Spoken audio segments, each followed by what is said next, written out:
Има един момент, в който разбираш, че вече няма връщане назад. И от този момент нататък акваристиката вече не е хоби.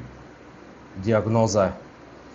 Първия симптом: влизаш в зоомагазин за една гъба за филтър.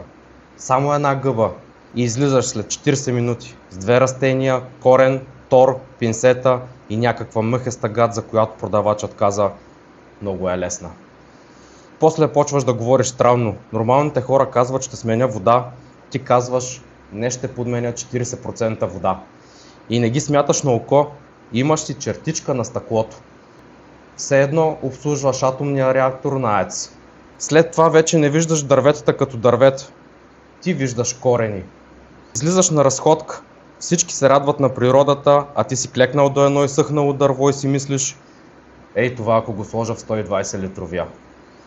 После започва семейната драма. Жената пита: колко струваше това растение?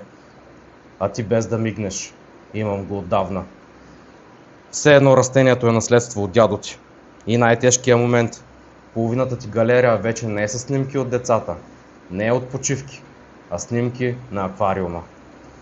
Една и съща снимка, само че тук роталата е с 3 см по-висока.